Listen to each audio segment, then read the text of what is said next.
ako. Daddy, picture tayo. Ayan. Ano daw po yung nangyari dyan?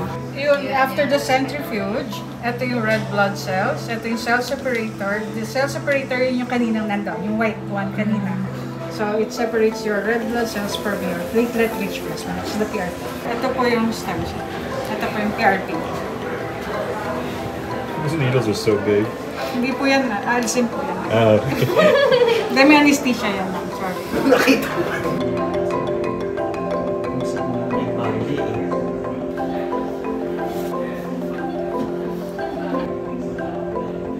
So yeah, the MRI naman, it's right under yung roof.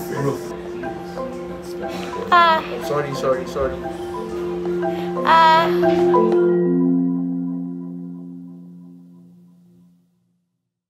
Hi guys! Ayun na nga, konting update lang. Kung nanonood kayo ng aming mga vlogs or medyo totoo kayo sa buhay-buhay namin, may mga iniinda akong sakit sa hips. Well, nagsimula to nung nabuntis ako, siguro mga 6 months into pregnancy. Meron na akong mga nararamdamang sakit on my hips. Hindi ko siya actually ma-pinpoint noon kung sa hips ba, sa legs, sa likod, sa may puwetan. Pero, yun yung mga yun yung mga struggles ko noon. And then, syempre, nagtanong-tanong ako sa mga doktor, sa ubi ko, sa mga friends ko na naging mommy na rin, nabuntis, ganyan. And lahat naman sila, sobrang supportive and sinasabi nila, it's part of the pregnancy. So, pag nanganak ako, kasama na yun mawawala. So, nung nanganak ako, hindi naman din talaga, like, nawala siya sa isip ko. Siguro, parang part na rin nung, wow, ang sarap ng may baby, or wala rin akong time na pansinin kung ano ba talaga yung mga masakit sa katawan ko. Hanggang nung nagsubok na ako mag-workout, bumalik akong mag-yoga, nag-start akong tumakbo ng konti. So, may sumakit na naman sa left part ng hips ko. So, ang akala ko, pinched nerve lang siya. So, tinuloy ko yung yoga kasi syempre pag kami mga naiipit, more stretching yung kailangan natin, hindi ba? So, ganun yung ginawa ko hanggang January yun. I think March, nung nagpalawan kami kasama mga friends namin. Sila Ketchup, sila Glyza. Doon, hindi na ako nakakalakad. Hindi na ako makapag-swimming. So, sa mga ganap namin doon, kung napapansin nyo, nandun na ako sa boat, tingin-tingin lang ako, ganyan. Hindi na ako nakaka-workout, of course, hindi na nga ako makalakad. Medyo magaan pa si Bean nun, pero every time bubuhatin ko siya, may pain, lalong sumasakit yung hips area ko. After ng Palawan, dumiretso kami ng hospital. Nagpatingin na ako. So, na-ultrasound ako. So, may nakita silang liquid doon sa may bandang singit ko. So, na-advise ako na mag-therapy because hindi ko in-option yung pag-inom ng gamot dahil I'm breastfeeding. So, walang mga safe na gamot na matatarget yung pain and yung kung ano man yung nangyayari sa hips ko nun, hindi makakatulong sa breastfeeding ko. So, hindi ko yun kinuhang option. Sinaga ko yung therapy. Nag-therapy ako for 2 months. So, minamaneho ko yun from Subic to Clark. Nakatulong yung therapy, yes. But after that, bumalik din kagad. Siguro nagkaroon lang ako ng 1 linggong payapa na walang ganong pain. Though, may weird na feeling talaga doon sa may hips ko. Tinigil ko na yung therapy dahil akala ko umokay na nga. So, pasulpot-sulpot yung pain, ganyan. So, uulitin ko yung exercises, mawawala, ganun. So, ganun yung naging buhay ko. Ganyan yung mga naging struggles ko. Hanggang sa nagkaroon ng isang time na talagang hindi na ako makalakad again. Sobra akong in pain, iyak ako ng iyak. Dinala ako ni Greg sa Asian Hospital, sa ortho doctor. So, doon, in-injectionan ako ng PRP. Ito yung plasma, ito yung blood na kinukuha sa atin. Tapos, may ginagawa sila, like, lalagay nila yun sa machine. Tapos, magiging, na siya, tinatawag nila yata, kung hindi ako nagkakamali, stem cell na siya. So, ito yung ginawang gamot. Nirekta siya sa mga nerves ko dito sa hips. left and right. Ang nangyari nun, siguro hindi ako nasabihan kung ano yung mga dapat kong gawin after. Kasi syempre, after isaksak sa akin yung parang PRP, dumiretso kami ng Subic. Like, bumiyahe ako. Pagdating namin ng bahay, like, I'm so in pain. But kinabukasan, umokay yung isa kong leg. So, back to normal ako. Like, inalagaan ko ulit yung bata. Nagbuhat-buhat ulit ako. Kilos-kilos ako sa bahay. Like, the usual na nagluluto, nagliligpit. Hindi pala yun nakatulong. Kung mapapansin nyo sa iba kong vlogs, pinipilit ko pa din mag-workout. Hindi ko tinigil yung mga pilates, yung mga yoga. Para bang sa isip-isip ko, syempre, every time nakikita ko yung sarili ko sa salamin, mapapanood ko yung sarili ko sa mga vlogs, makikita ko yung sarili ko sa pictures. Parang, hindi na ako to. Hindi ito yung katawan na gusto ko. I wanna go back to my healthy self. Ganyan. Ang akala ko talaga yung mga strengthening na ginagawa ko, makakatulong sa akin. But no. So, finally, tinuloy-tuloy ko yung workout every day. Pasakit lang siya ng pasakit. Hanggang sa hindi na ako nakakalakad again. So, nagpa-MRI ako and lumabas yung results ko na meron pala akong avascular necrosis. So, avascular necrosis is bone death. Namatay na yung mga bones ko sa aking balakang. Kaya pala hirap na ako maglakad, talagang yung mobility ko hindi na susolusyonan kahit paanong gawin kong strengthening. So ayun, ang tanging solution niya ay, nung unang sinabi sa akin ay surgery. Parang joint replacement na nakakatakot pakinggan. So naghanap ako ng doctor na magkakaroon ng conservative approach. So bumalik kami sa pagsaksak ng PRP sa hips ko. But this time, nag-drill sila ng hole. In-inject nila yung PRP directly doon sa dead bone ko. Masakit ba yung procedure? Hindi ko inakalang masakit siya. Tulo ng tulo yung luha ko. Para bang kahit pa paano nakaramdam ako ng awa sa sarili ko na bakit ako nagkakaganito, bakit sa akin nangyari to. Kasi ang cause ng avascular necrosis ay steroids abuse. Kung mapapansin nyo naman, never naman lumaki yung katawan ko. Never nga ako nagka-muscle sa buong katawan ko. So, hindi siya part ng lifestyle ko. Hindi naman ako athlete, hindi naman ako bodybuilder. Or hindi siya part talaga ng buhay ko lang. Hindi para mag-take ako ng steroids. So, ano yung cause niya? Wala. Tinatawag na malas lang talaga at nangyari siya sa akin. So, ito ako ngayon. Nagawa na yung procedure kahapon. Nakapagpasok na sila, na-drill na nila yung hole papunta nga dun sa dead bone ko. Nilagyan nila ng plasma nang sa ganun, magkaroon ng regrowth, mabuhay siya ulit, magkaroon ng blood flow. Kahapon siya ginawa, so wala pang 24 hours yung nangyaring procedure sa akin. Naka-bed rest ako. Kung mapapansin nyo, obvious pa ako ay nasa aking bed. Minimal movements lang. So, para tong mga first stage ng pregnancy ko, ng first trimester, like bed rest lang. Banyo lang ang napupuntahan ko ngayon.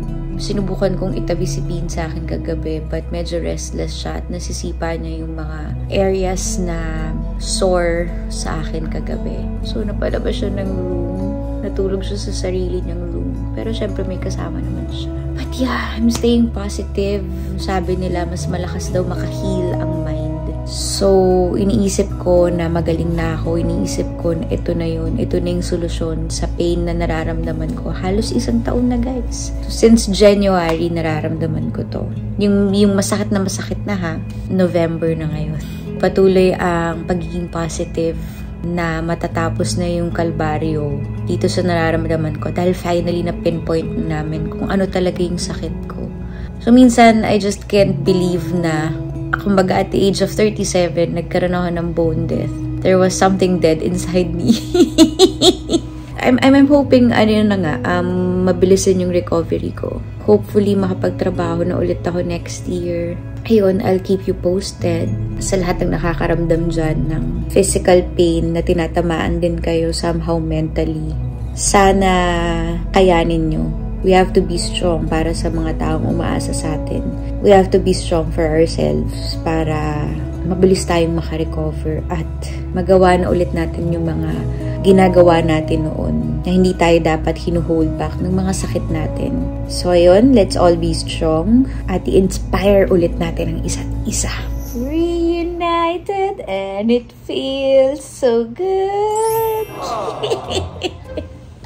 Okay, dede lang muna ang baby. Ang sarap naman talaga, no? Aray, baby. Oh, mahulog. Kiss the cat. Kiss. Ay. Kiss. Bye-bye. Bye-bye. Oh, baba na ikaw. Baba. How to go down? How to go? Marunong ikaw, diba? Oh, very good.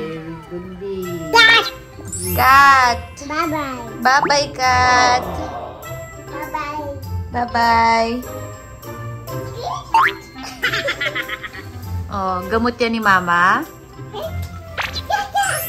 Gamot ni Mama. Give to Mama. Thank you. Bagong ligo ka na? Mama. Mama, that's Baba. Baba. Baba! Hi! What's your name? Mama. Baba!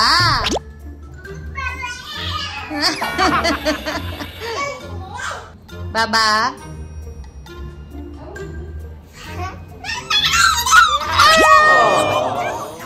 Hi, Baba! Saan yung dog? Ah, there's the dog. Baba, kiss Mama. Baba, kiss Mama.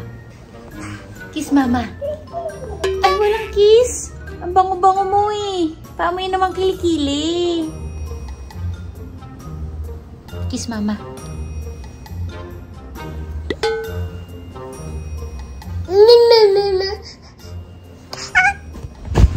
Ay!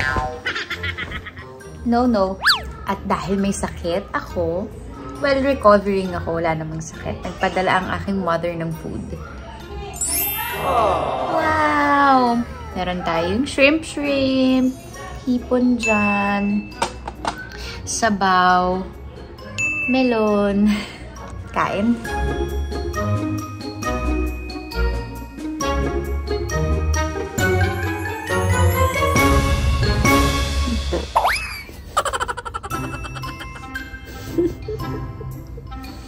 Good morning.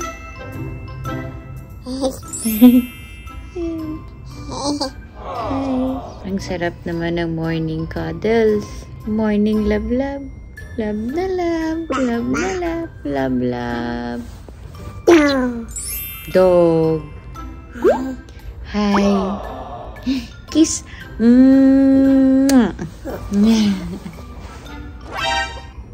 Baby. Titi. Baby. Titi. Didi. Titi. Didi. May rice ka din dito. Rice. Rice. Hello. So, it is day 2 of recovery. Still bed rest. So far, okay naman. Si Greg is still based in Subic, pero so far, umuwi siya every day. Ang sarap naman talaga na may ganong partner, inuuwian dahil medyo nalulungkot siya na wala kami doon ng kanyang anak. Namimiss daw niya kami. Wow! Talaga nga naman. Nakapag-shower na, pero bawal akong maligo ng hot water. So, malamig.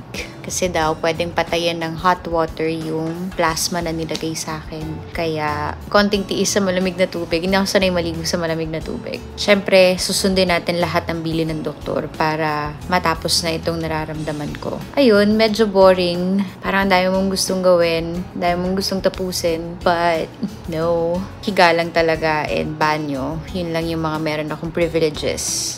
Minsan, tumatambay ako sa sala para makita ko naglalaro yung anak ko. Nakaka-happy kahit papano. At medyo mahirap pagka gusto niyang sumampa sa akin at laruin yung mga nakasanayan niyang ginagawa namin. Pero meron akong 2 help ngayon, 2 nanay na tumutulong sa akin. Isa kaibin, isa parang medyo nahihingan ko ng water, ganyan. ng mga charger. snacks or may delivery sa apartment, yan sila yung mga kumukuha. Tomorrow is Friday. Siguro tomorrow medyo maglalakad na ako. Kapag nag-try ako maglakad, medyo wobbly yung pakiramdam. Talagang sore yung banda sa hips ko. Siguro nga naman kasi, diba, ikaw ba naman may i-drill sa buto mo, medyo nagulat siya. Parang may sumuntok sa kanya ngayon. Pero tolerable naman yung pain. Mas gusto ko na yung pain na alam kong makaka-recover ako soon kesa dun sa pain na naramdaman ko for 11 months na lost ako kung ano ba talagang nangyayari sa akin. So, konting movements na ganyan para i-stretch ko ang aking hips. Ay, ang aking legs. Medyo may pain. So, 2:00 na ng hapon. Ano ba nga ba gagawin natin kung hindi matulog? Aray. Okay. Aray. Okay. So, I'll see you. Balitaan ko kayo. Pakitaan ko na lang kayo ng mga videos ng daughter ko para naman medyo may sense itong vlog ko dahil alam ko naman na siya lang inaabangan nyo. Let's say hi. Hi, Dada. Dada. Dada. Okay. You say, hi, Dada. Dada. Come home, Dada. Uwi. Uwi, Dada. Diba itong bisita ko? Imbis na gumaling ako, tingnan mong gagawin talaga. Oh, how to go down. How to go down the bed. Wow! Wow! Ang galing! Bean. Dada, love mo kami? Pang ilang uwi mo na to from Subic? Today. Pangatlo na. Balikan? Oo. Pangatlo.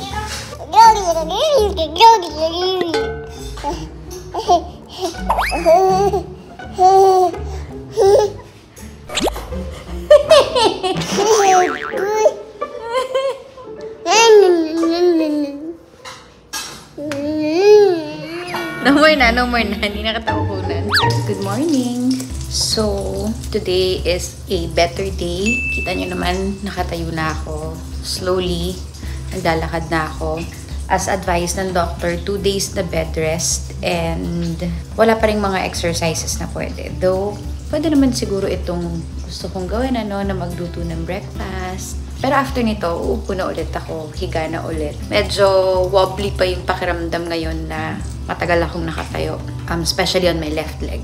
But, medyo mahirap naman na nakahiga lang talaga ako. Kaya, konting-konting movement. Ito ay ang pagluluto. Sa mga nakakilala sa akin, ito lang naman ang paraan para maipakita ko ang love ko sa mga taong nag-aalaga sa akin. So, nilulutuan ko lang ng breakfast ang aming butihing mga nanay dito sa bahay. Para naman hindi sila parang mag-collapse na lang sa gutom. So, gumagawa ako ng scrambled egg and spam. Pumuputok-putok na siya. Give mo sa akin to. Give mama. Thank you.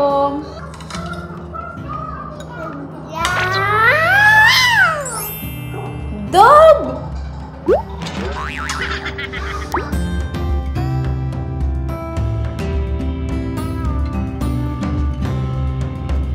Tama na. Ano yung itsura mo? Tignan mo, pakita mo sa kanila, oh. Ay, baby! Ay, sus! Matiwasay tayong kumakain, eh. Oy, oy. No, no.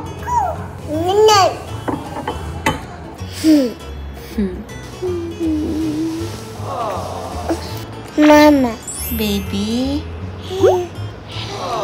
Kiss mama.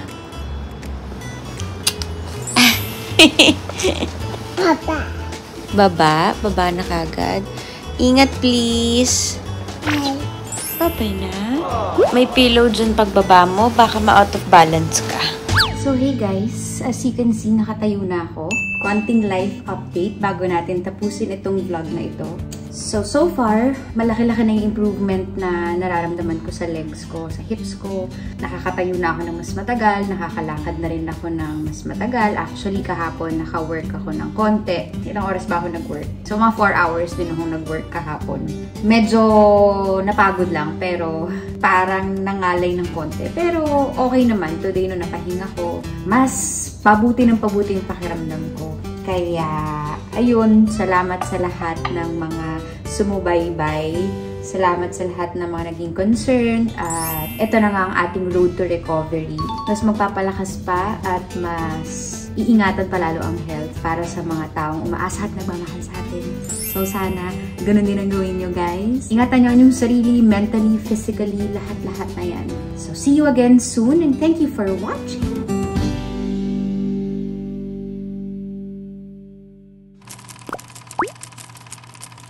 And action.